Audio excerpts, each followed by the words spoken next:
¿Cómo están, hermanos? Es un privilegio en este día poder acercarme a ustedes nuevamente a través de los medios sociales, de las redes sociales, de los canales de YouTube y de los canales de aire que tienen esta bendición, que nos dan esta bendición de poder retransmitir a través de ustedes en muchas de las frecuencias. Estamos a disposición para servirles, el Ministerio de la Sociedad Bíblica Internacional, y ahora voy a presentar a mis hermanos invitados de lujo para el programa del día de hoy, que espero que sea de mucha bendición. Queremos tratar un tema médico, pero desde la vista teológica, desde la mirada teológica, y para ello entonces se hace imprescindible contar con una eminencia teológica como es el doctor Samuel Pagán. Samuel, ¿cómo estás? Saludos cordiales.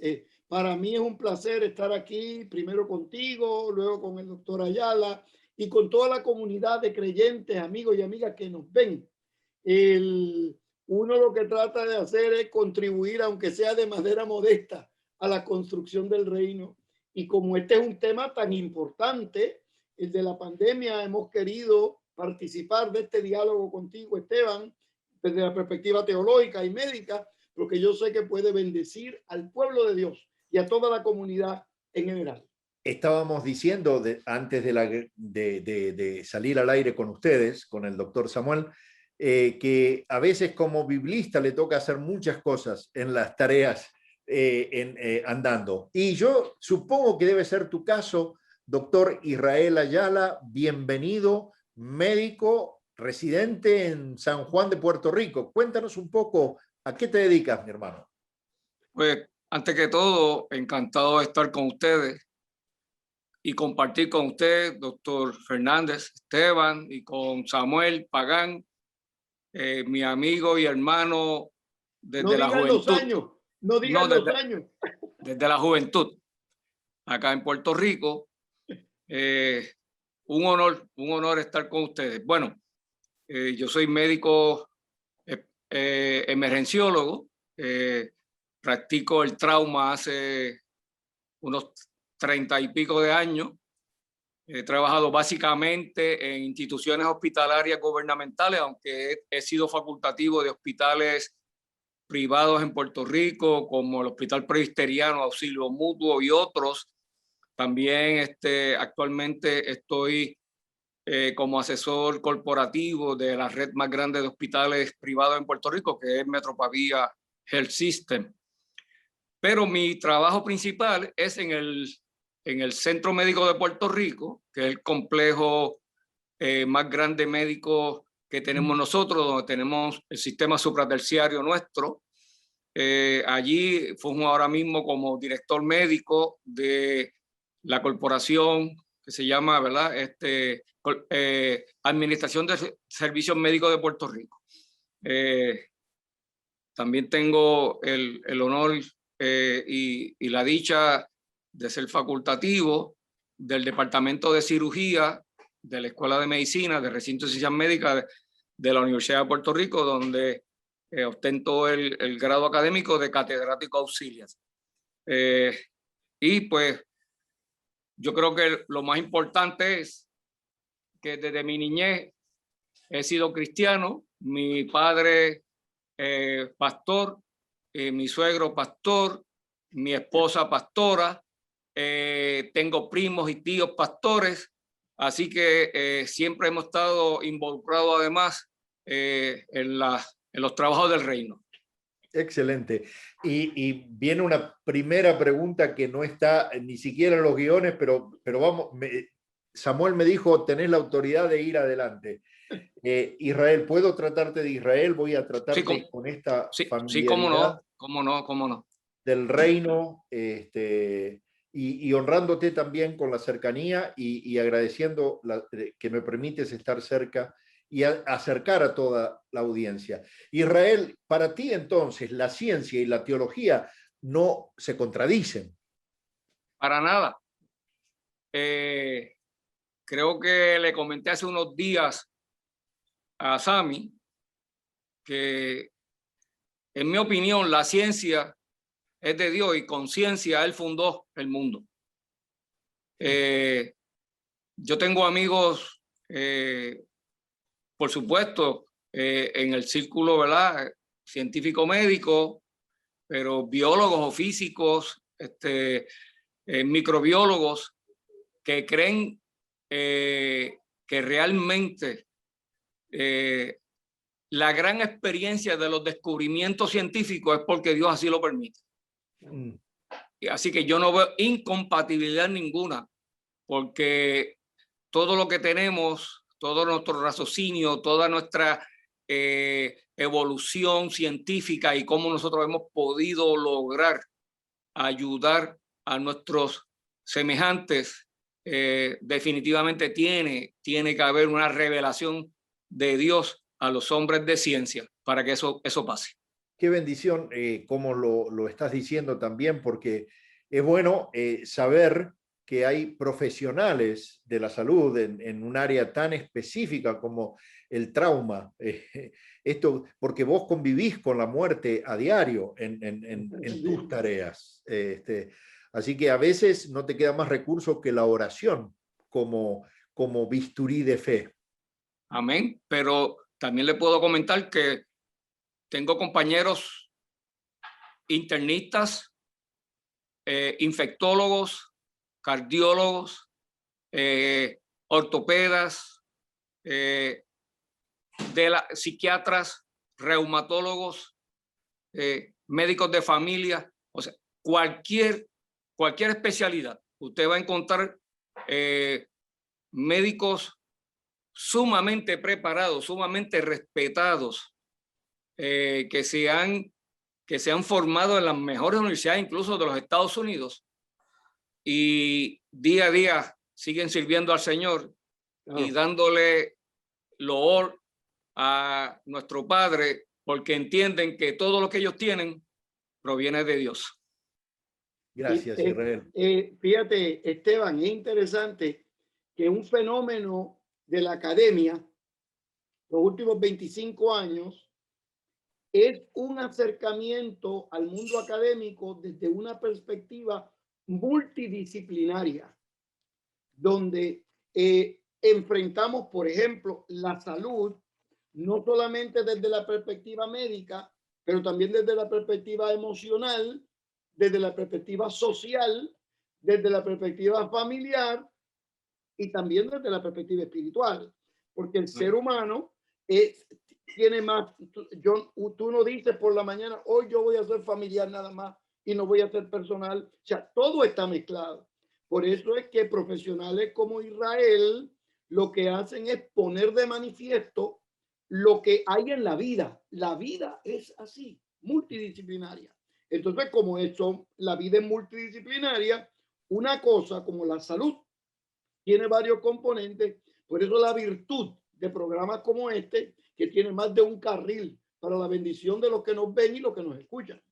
Sí, a veces yo he encontrado que como iglesia no hemos hecho lo suficiente para alentar a nuestros muchachos y hombres, mujeres y a nuestros hermanos a que se preparen en las ciencias, a que vayan a obtener un título, a ser de bendición en esas áreas, porque quizás espiritualizamos todo y tenemos esa manera de pensar. Yo, como nos están viendo mucho en Latinoamérica, específicamente, quise hacer énfasis en esto, ¿no? En que se puede ser 100% cristiano, servir, honrar a Dios, dar gloria y ser un profesional cabal en el área de las ciencias. Y vamos a entrar en el tema, porque estamos viviendo en un mundo complicado a nivel político, no tenemos que decirlo, a nivel social es importante las cosas que nos han estado sucediendo, pero a nivel médico nos hemos confrontado con algo que a veces, que nuestra generación probablemente desde el polio no lo haya, desde la polio no lo haya experimentado. Contanos un poquito de esto, Israel. Bueno, las pandemias y las enfermedades que afectan a miles, cientos y hasta millones de personas la hemos tenido con nosotros desde hace mucho tiempo.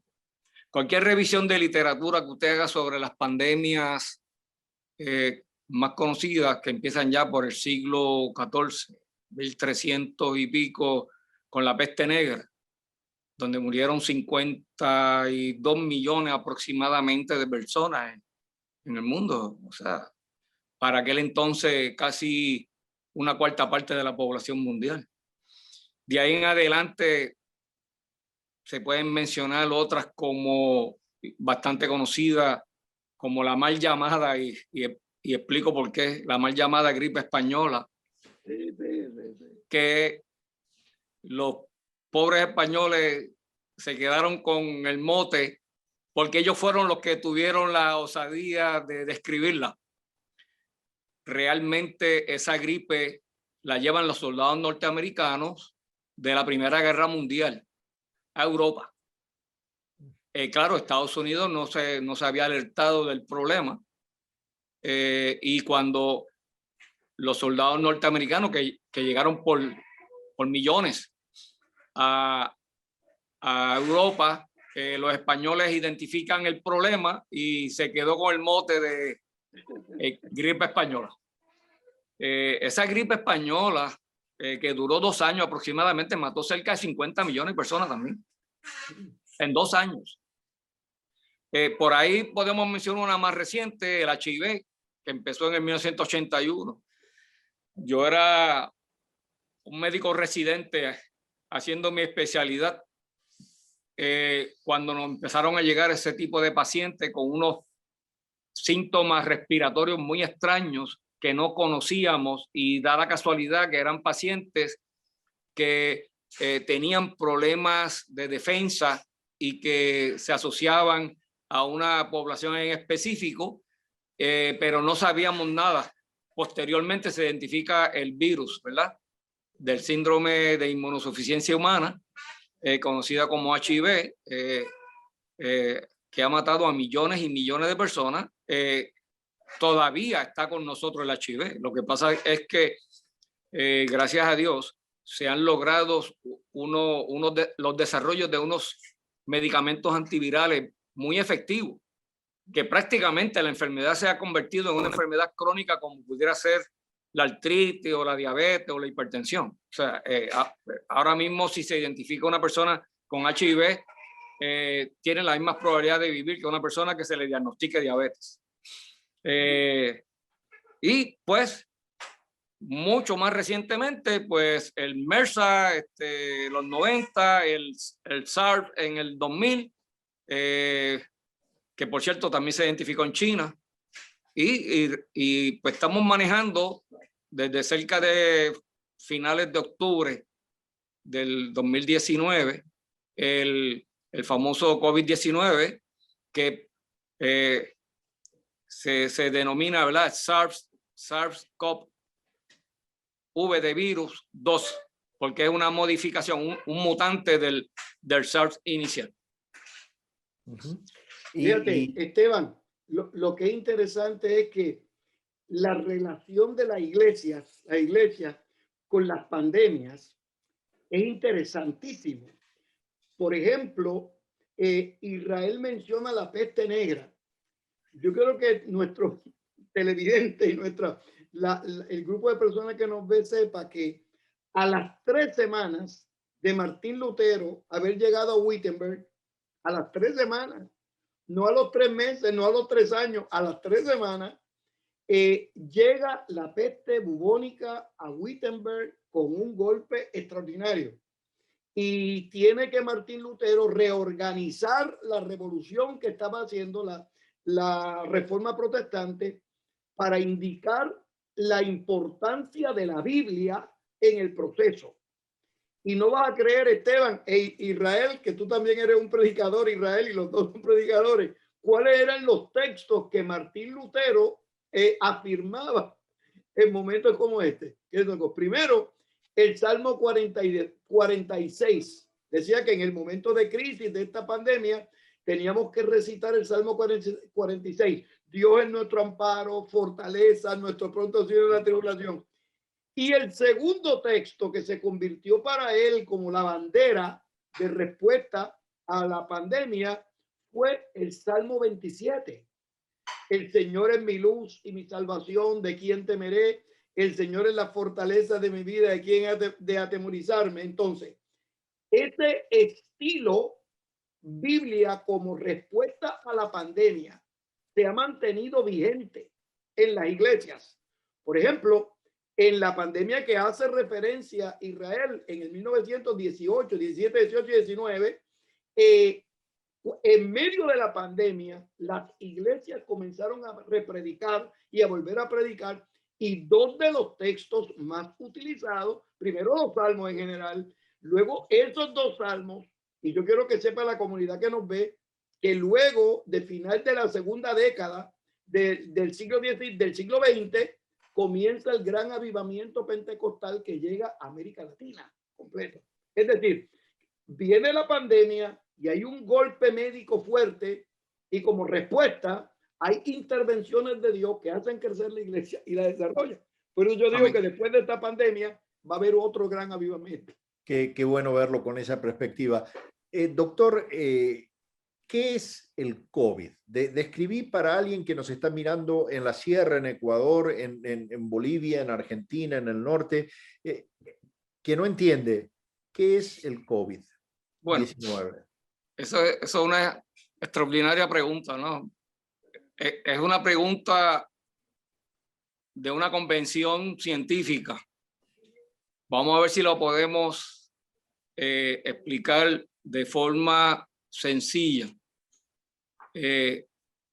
Los virus, o sea, el COVID-19 lo produce, está identificado como una mutación o modificación del virus del SARS, que es un virus de síndrome respiratorio agudo. Los chinos fueron quienes lo identificaron porque ellos ya tenían mucha experiencia con el SARS, incluso después podemos hablar si nos da tiempo, porque una de las preguntas que mucha gente se ha hecho es cómo es que han podido desarrollar una vacuna tan rápido. Tiene una explicación, pero si no se conoce, pues entonces empiezan las especulaciones.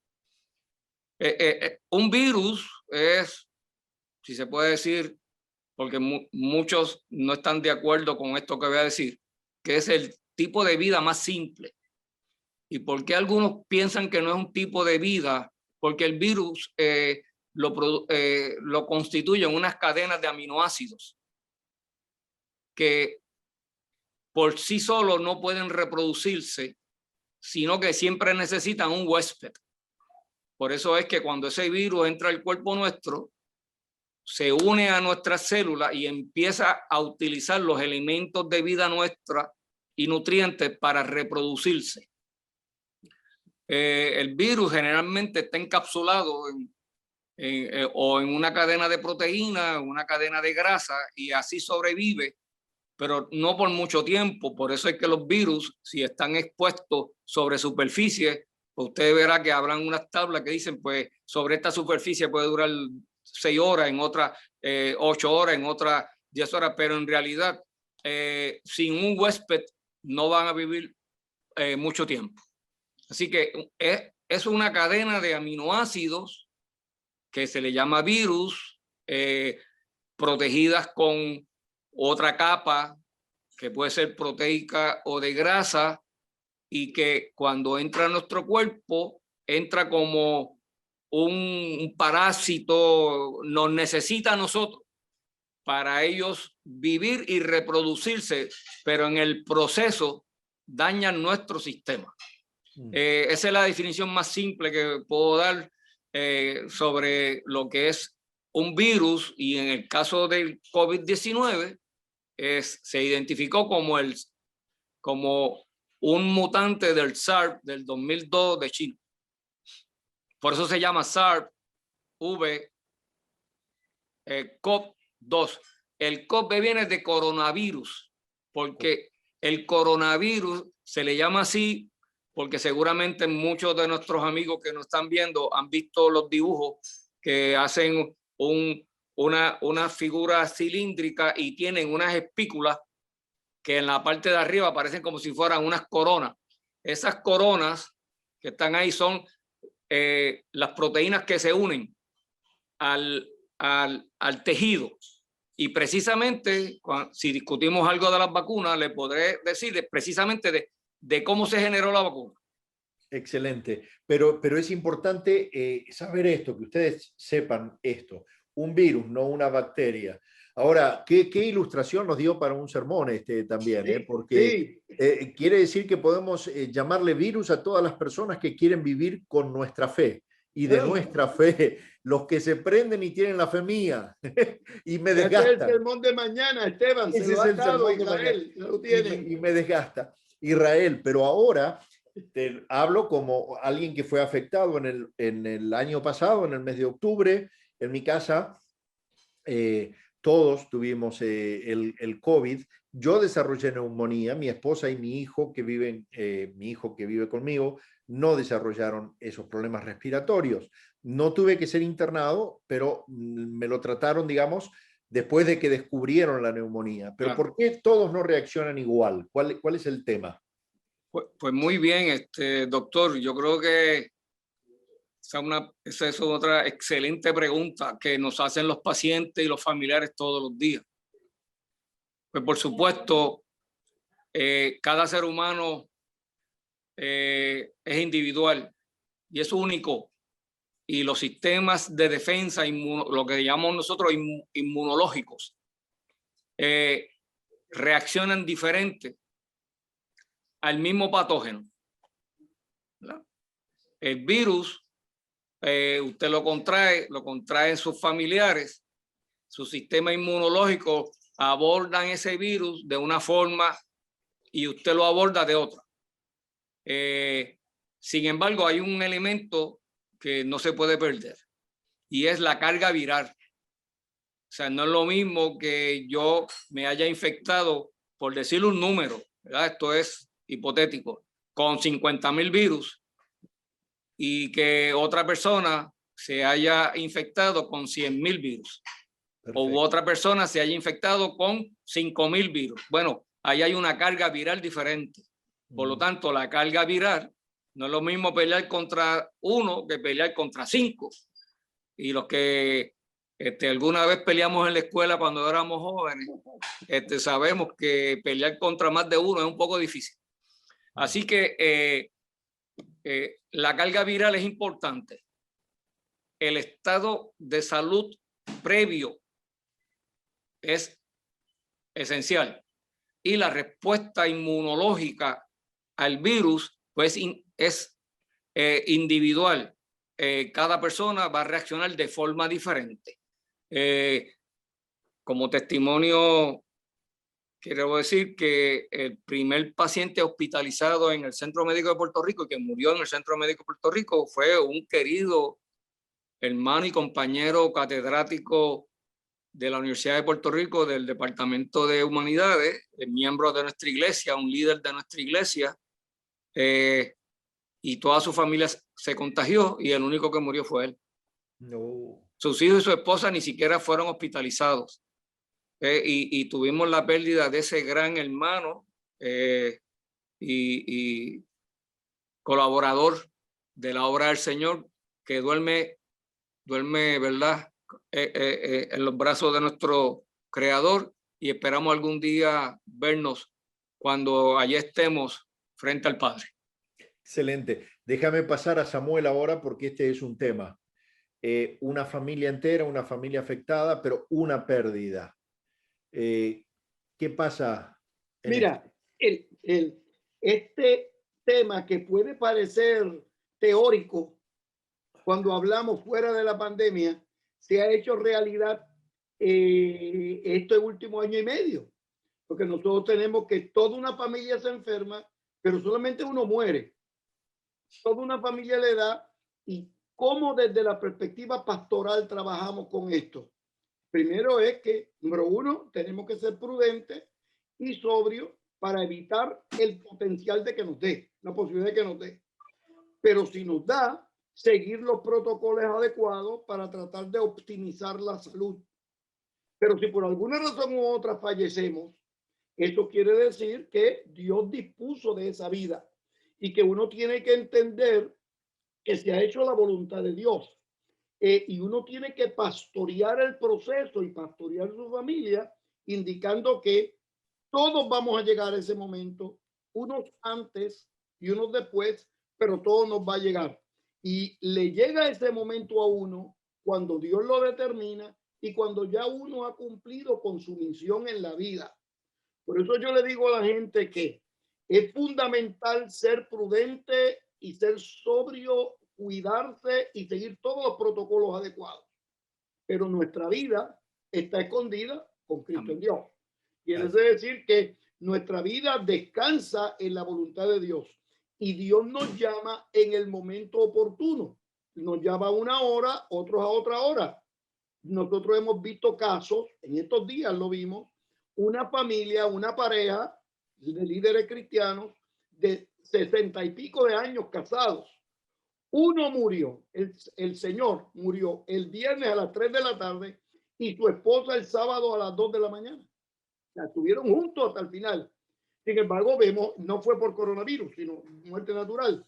También vemos casos donde personas, todos se enferman, uno muere, y desde la perspectiva teológica, pastoreamos la familia diciendo que llegó el momento a esa persona, damos gracias por su vida, damos gracias por sus contribuciones en la vida, pero seguimos viviendo y marchando adelante en el nombre del Señor.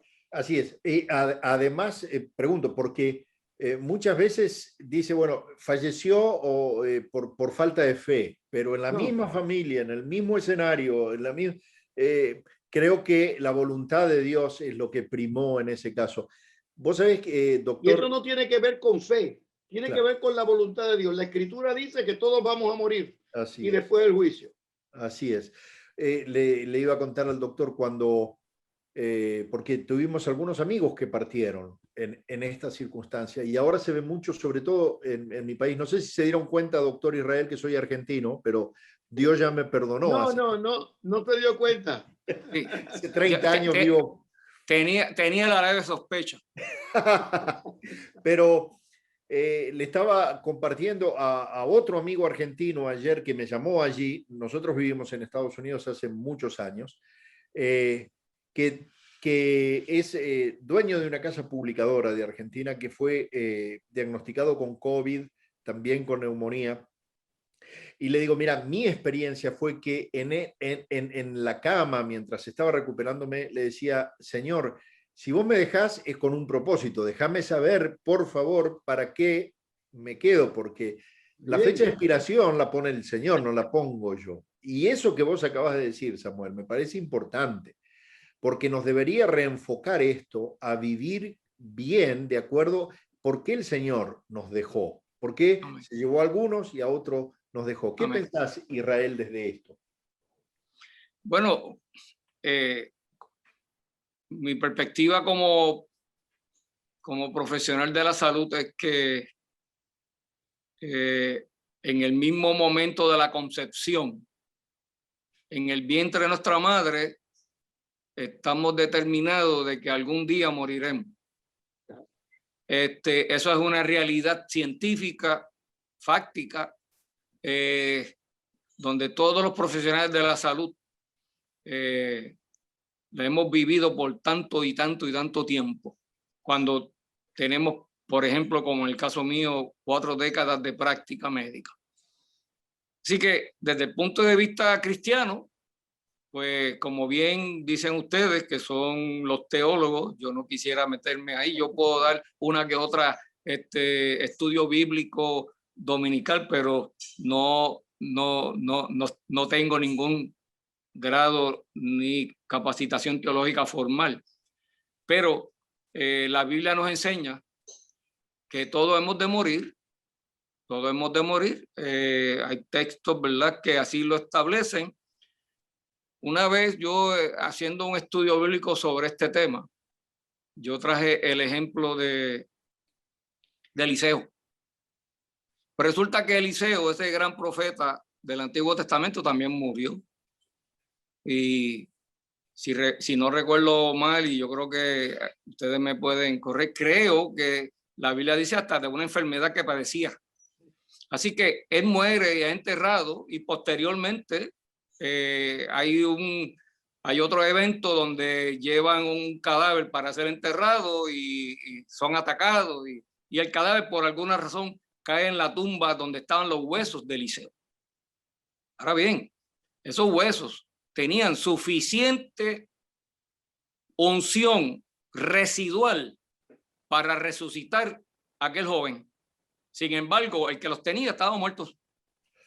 O sea que la muerte no tiene que ver con unción, no tiene que ver con fe, no tiene que ver con relación, porque si no, no hubiera muerto Moisés, que habló cara a cara con Dios, o cualquiera de sus grandes profetas, u hombres o mujeres de Dios.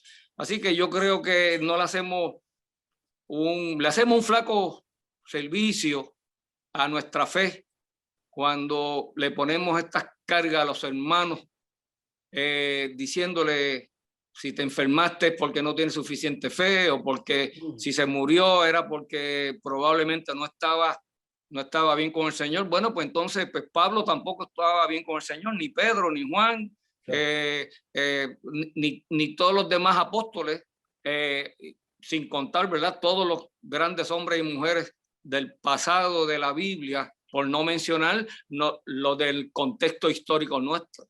Así que no es bíblico, no es lógico, y me parece que es un error. Muy bien, muy bien. ¿Y qué punto nos diste con el tema de los huesos de Eliseo, ¿no? Una unción residual extraordinaria que lo mantenía a él en la voluntad de Dios, pero que fueron usados para hacer la voluntad de Dios en otra vida. ¿Y cuántas veces nos pasa a nosotros? Te agradezco muchísimo esa reflexión. Este es el sermón, este otro sermón, Esteban. Así es. Acuérdate que los huesos es símbolo del pasado. Cómo el pasado nos ilustra, cómo el pasado nos enseña. O sea, Eliseo había muerto, pero dejó un legado.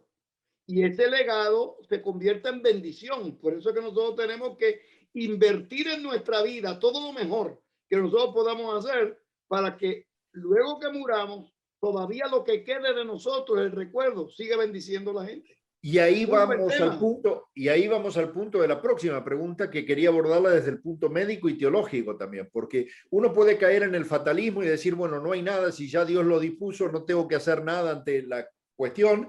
Pero hay otros que desde otro lado dicen, no, esto no me voy a vacunar, o no tengo que vacunarme porque es toda una manipulación humana, entonces se va a afectar mi ADN, mi cadena en fin, y van a tomar control de mi vida a través de las vacunas. Y realmente me asusta cuando desde la iglesia damos plataformas a cualquiera de esas dos posiciones. ¿Cuál sería la actitud desde la ciencia, Israel, para responder al COVID o a otra pandemia o a una amenaza en la salud? Por supuesto, desde el punto de vista médico, la comunidad médica mundial, de forma abrumadora, con excepciones, porque los hay, pero no es la regla, apoyan las vacunas. Y como yo hablé en un programa con Sammy hace creo que una semana, las vacunas no es un asunto nuevo en la medicina. Ya los chinos hace muchísimos siglos tenían algo muy primitivo, porque ellos identificaron que haciendo unos polvos de unas conchas y las personas lo inhalaban, evitaban algunas enfermedades. Eso era muy primitivo, sin ninguna prueba científica, pero en realidad, si nos vamos a la historia de la medicina, el primer esfuerzo para hacer un tipo de inoculación, pensando cómo pudiera ayudar esto a evitar una enfermedad, está registrado en Inglaterra en el 1796. en el 1796, un médico de nombre Edgar Jensen, manejando la epidemia de la viruela, se percató que los obreros que trabajaban con el ganado, que tenían un tipo de viruela vacuno, creaban unas pústulas, pero no se enfermaban de la viruela humana. A él le llamó mucho la atención y entonces tomó muestras de esas pústulas e inoculó a un niño que la historia lo describe con el nombre de James Phipps. Es un niño de 8 años y ese niño de 8 años él lo inoculó con material pustuloso de las pústulas de la viruela de ganado. Como le contaba a Sammy, el niño enfermó de viruela al poco tiempo. Sin embargo, se recuperó en 48 a 72 horas. Y eso no se había visto, de que una persona que se infectara con viruela se recuperara tan rápidamente, prácticamente sin síntomas mayores.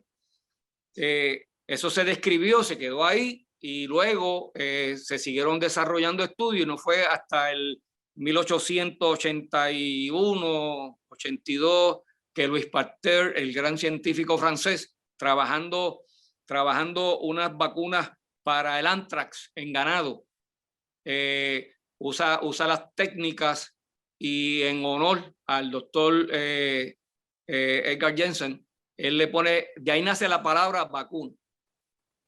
La palabra vacuna viene de la viruela, viruela de las vacas. Yo también lo entendí, Esteban. Viruela vacuna.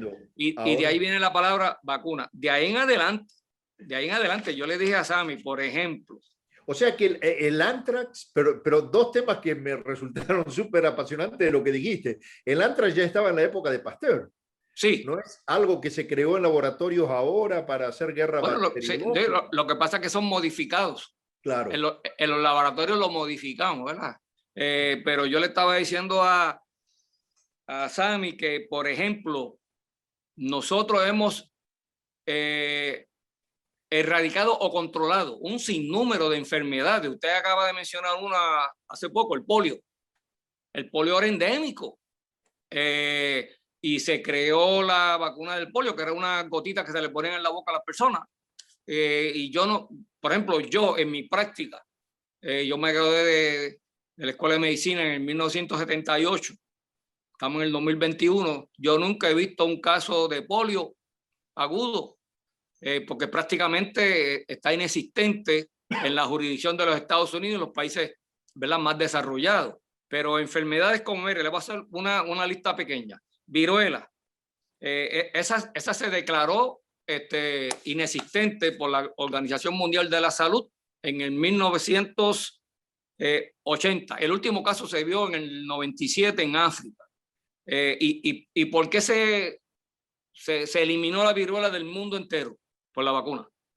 Pero otras enfermedades como pueden ser, mire, difteria, tétano, tosferina, el mismo polio, el sarampión, la rubela, la varicela, la parotiditis, todas esas enfermedades están controladas y mataban cientos de miles y millones de personas porque los niños se empiezan a inocular desde muy pequeños. Yo le decía a Sammy, mira, una vacuna que se les da a los niños que antes de ir a la escuela tienen que tenerlo todo el mundo, hay que llevar certificado, es el DPT. DPT es difteria, tétano y pertussis. O sea, las vacunas no es un asunto nuevo que empezó en el 19. Yo no veo cómo ahora la iglesia ha enfocado sus cañones en un asunto que lo venimos manejando desde el siglo XVIII. O quizás ha desenfocado sus cañones. Desenfocado. Yo de acuerdo, pero yo pienso que hemos caído en la trampa de unir un asunto puramente de salud pública con asuntos políticos. Así es. Y perdone que meta el tema, pero es que es inevitable. Es que está muy bien, está muy bien. Y quiero preguntarte, porque además lo estamos haciendo con la amplitud. Miren, debajo de las pantallas van a tener las direcciones donde ustedes pueden contactarnos, quienes están viendo la entrevista y demás. Sobre impreso debajo de su pantalla van a tener nuestras direcciones. Pueden preguntar si tienen dudas y las vamos a hacer llegar con muchísimo gusto las respuestas. Pero me pregunto, ¿hay algo diferente en esta vacuna que en las otras vacunas? Por ejemplo, ¿esta es sintético? ¿Es algo diferente? Pues, por supuesto, todas las vacunas son diferentes, aunque las técnicas pueden ser similares. Vamos a definir primero qué es una vacuna. Una vacuna es cualquier sustancia que se inocule, o sea, inyecte, que se aspire o se trague, y que nos pueda servir para estimular el sistema inmunológico del ser humano para prepararnos para crear anticuerpos contra una enfermedad X. Eso significa que si yo estoy vacunado de influenza B, lo que significa es que ya yo tengo anticuerpos en mi torrente sanguíneo. Los anticuerpos son los soldados nuestros. Eso sería otra conferencia, porque hay muchos tipos de soldados en nuestro arsenal inmunológico, pero uno de ellos son los anticuerpos, y entonces estos anticuerpos, una vez yo entre en contacto con un virus de influenza, inmediatamente mi cuerpo lo identifica y no tengo que empezar el proceso de crear el anticuerpo, sino que ya yo tengo el anticuerpo específico, porque esa es otra cosa. Para cada patógeno, un patógeno puede ser bacteria, hongo, virus, eso es un patógeno. Para cada patógeno usted necesita un anticuerpo específico. Así que se le da la vacuna, usted crea el anticuerpo y cuando entra en contacto con el virus o la bacteria, entonces ya usted tiene un paso adelante. Es como los países no esperan a tener una guerra para formar su ejército. Los países tienen un ejército, están entrenados, están equipados, están alimentados, están bien vestidos, están bien armados. Eso no significa que ellos están buscando la guerra, pero si hay un conflicto territorial o fronterizo con otro país, ellos no pueden empezar a reclutar muchachos para llevarlos a entrenarlos para entonces combatir. Bueno, eso es lo que hacemos cuando no estamos vacunados. Llega el patógeno, nos invade y nuestro cuerpo inmediatamente tiene que empezar a fabricar anticuerpos. Eso en algunos casos funciona, en otros no necesariamente nos va tan bien. Por eso la vacuna es tan importante.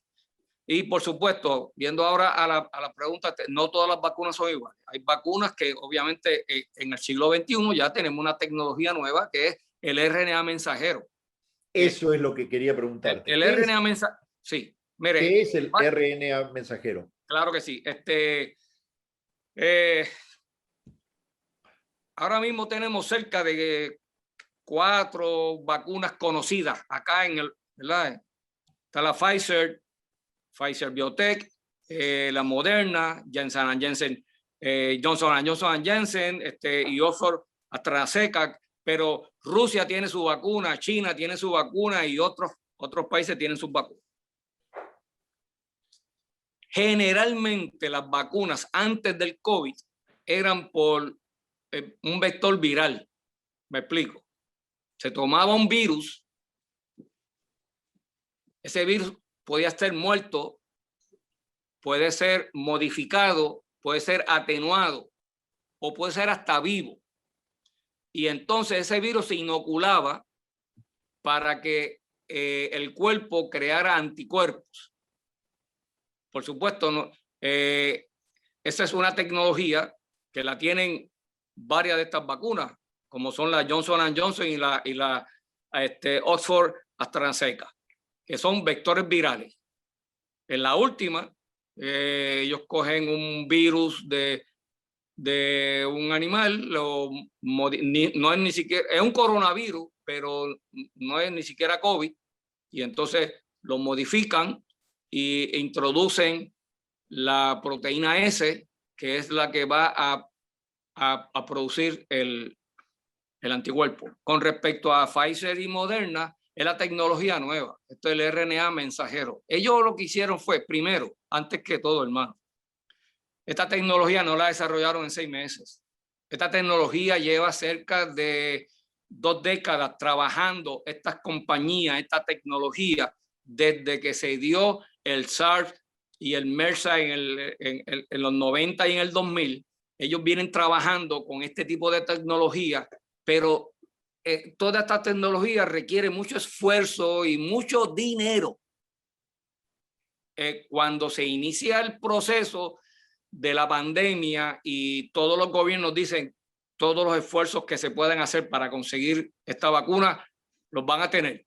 ¿Cuánto dinero necesitan? Ahí está todo el dinero del mundo. Estas compañías lo que hicieron fue que tomaron todo ese bagaje de información y esa tecnología y la completaron entonces en cerca de 1 año. Pero esto no es algo que ellos hicieron en 1 año. Esto lleva probablemente 2 décadas. El otro elemento es, que se lo comenté también a Sammy, es que uno de los elementos más importantes para establecer la vacunación es que cuando se identifica un virus, hay que establecer su genoma. Ese es su mapa genético. Bueno, pero el SARS estaba leído, ya estaba toda su estructura genética, todo su genoma estaba ya establecido, porque es un virus que, aunque el COVID es una modificación, pues el genoma estaba ahí disponible. Por lo tanto, ya tengo el genoma, ya tengo la tecnología, que lo que me faltaba eran pasos adicionales para yo poder desarrollarla. Por lo tanto, en 1 año se une todo. Y el otro y más importante elemento es que la comunidad científica mundial se unió, y la información que tenía yo la compartí con el compañero de Inglaterra, el de Inglaterra la compartió con el de Rusia la compartió con el de Estados Unidos, y todos se unieron e intercambiaron notas. Eso en la comunidad científica no es muy común, porque todo el mundo está haciendo sus investigaciones para luego presentar su estudio en un congreso, y sabrá Dios si ganarme premios internacionales y hasta el Nobel. Pero con el COVID, y aquí entra para mí, ¿verdad? La obra del Espíritu de Dios en los hombres y mujeres que trabajaron con esto, fueron desprendidos y cooperaron unos con otros para entonces lograr que en 1 año todas estas vacunas se desarrollaran. Por eso la vacuna se dio en tan poco tiempo. No es porque no existe la vacuna, o porque le estaban inyectando un chip a una persona, o porque estaban haciendo, o sea, porque yo me encontré con personas, pero ¿cómo es que una vacuna que puede tomar 3 o 4 años se ha desarrollado en 9 meses, en 10 meses? Y entonces uno tiene que dar esta explicación, que todavía yo pudiera estar hablando 1 semana de esto, pero obviamente claro, el tiempo no pero las teorías conspirativas van creciendo en la desinformación, evidentemente. Claro. Pero has mencionado algo, Israel, que me sorprende gratamente, que es el compartir información, el poder. Pues sabes que entre esto podríamos decirlo para los procesos bíblicos también. Nosotros con la Sociedad Bíblica Internacional, la Sociedad Bíblica Unida, la Sociedad Bíblica Americana, instituciones muy serias de traducciones bíblicas. Samuel, podés hablar de esto ahora. Nos hemos propuesto compartirnos información de manera tal de no duplicar esfuerzos, de no perder tiempo, de manera tal de que para el 2033 tengamos traducciones disponibles en todas las lenguas existentes, o porciones, en todas las lenguas y dialectos disponibles en el mundo. Sin compartir información, sin sentarnos a una mesa, claro, sería imposible. Samuel, háblanos un poquito de eso. Sí, mira, la ilustración bíblica es importante. Déjame añadir un elemento aquí también teológico y exegético, y es que yo vengo al mundo de la teología por el carril de la ciencia. Yo no vengo del mundo de la filosofía. O sea, yo vengo del mundo de Israel, yo soy ingeniero químico. O sea, yo ando con los pies bien puestos en el piso. Entonces empiezo a estudiar Biblia, empiezo a estudiar hebreo y griego y lingüística. Bueno, y entonces traduzco la Biblia. Pero cuando a veces las personas me dicen, ¿cómo es posible que yo no me voy a poner la vacuna? ¿Cómo es? Yo le digo lo siguiente, miren, esta vacuna se ha tomado el tiempo a hacerlo un tiempo prudencial y pertinente. Y yo confío en la inteligencia que Dios le ha dado a la gente para que haga esta labor. Yo no puedo hacer una vacuna. Yo lo que hago es traducir la Biblia. Israel no puede traducir la Biblia, pero trabaja con la salud. Entonces tenemos que complementarnos de una manera efectiva y de una manera sabia. Y yo lo que le digo a la gente es que si Dios nos ha permitido esta vacuna, debemos utilizarla, debemos disfrutarla, debemos compartirla. De la misma manera que las personas se unieron para hacer esta vacuna, las sociedades bíblicas se han unido. Y te voy a dar un ejemplo porque tiene implicaciones médicas. Un ejemplo concreto de la unión es el uso de una plataforma que se llama Paratext. Ahora yo esta mañana estaba traduciendo el texto de la nueva versión internacional y ahí en mi computadora yo tengo la nueva versión internacional, el texto hebreo, el texto griego, las porciones arameas, las Biblias en español, en inglés, en francés, todos. Y ahora todos podemos estar en diálogo y ese diálogo inteligente nos ayuda a progresar. Yo no puedo confiar y esperar que alguien que no esté consciente del mundo de las traducciones me pueda orientar sobre Paratext. Yo no puedo esperar que alguien que no sepa hebreo, ni griego, ni conozca lingüística me pueda decir, mira, traduce Bereshit bara Elohim en hebreo de esta manera.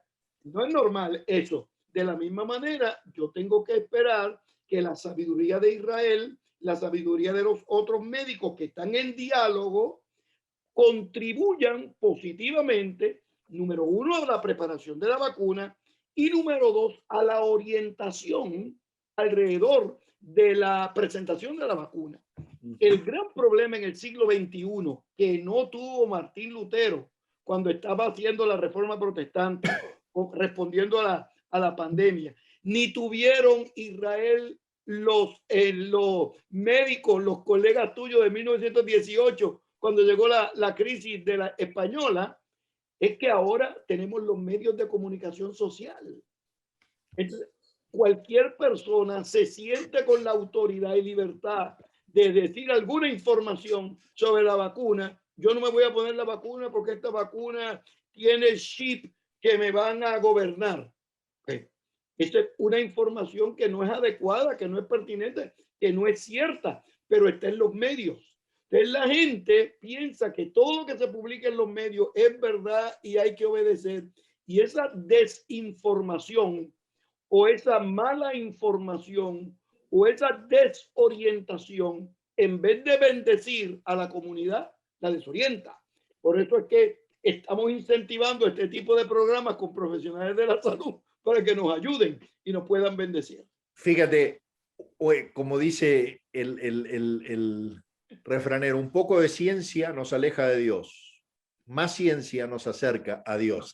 Pero quiero cerrar este programa con una reflexión de Albert Einstein, que decía, el hombre encuentra a Dios detrás de cada puerta que la ciencia logra abrir.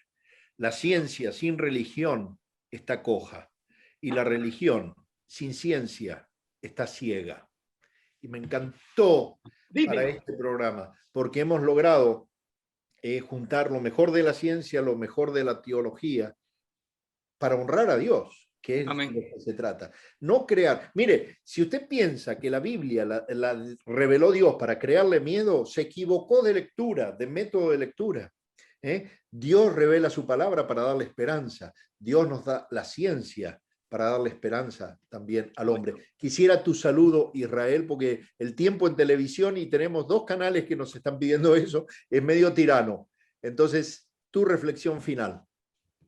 Bueno, nuevamente quiero darle las gracias, doctor Fernández y doctor Pagán, por darme la oportunidad de compartir con ustedes. Para mí es un verdadero honor. Siempre estoy a la disposición. Un abrazo solidario y de hermandad a todos los hermanos hispanos y latinoamericanos, suramericanos y todos los que hablamos español, y al resto del cuerpo de Cristo en el mundo entero. Porque si usted cree que Cristo es el Hijo de Dios que murió, resucitó, está a la diestra del Padre, usted es hermano mío y somos miembros del cuerpo de Cristo, ese cuerpo, esa figura tan importante en el mundo. Así que un abrazo solidario a todos. Y aquí, desde la isla pequeñita de Puerto Rico, en el Caribe, tienen un hermano más. Gracias, Israel. Este no va a ser el último programa porque tengo 2 o 3 temas contigo, pero quiero ver tu perspectiva desde la sala de trauma. Samuel. Mi placer ha sido estar en diálogo con Israel, que es mi hermano de toda la vida, contigo, amén, Esteban, que no solamente eres mi jefe y mi colega, pero también mi hermano. Qué placer ha sido discutir este tema tan importante desde la perspectiva de la fe y desde la perspectiva de la ciencia. Lo que queremos es bendecir al pueblo de Dios y que este programa se convierta en un proceso educativo inteligente que pueda orientar a las personas para superar esta crisis de salud lo antes posible y en el nombre del Señor. Y lo vamos a hacer. Y lo vamos a hacer sin duda todos juntos, confiando en el Señor, confiando en las manos que el Señor ha puesto a través de los científicos. Y no deje una recomendación. Si todavía no se vacunó, vacúnese. Recomendación práctica y recomendación es una herramienta que el Señor le dio también esto. No deje de hacer cosas que tiene que hacer para no solamente salvar su vida, sino salvar la vida de muchos otros. No exponga al que tiene al lado. Un abrazo, bendiciones, nos vemos pronto. El Señor les bendiga.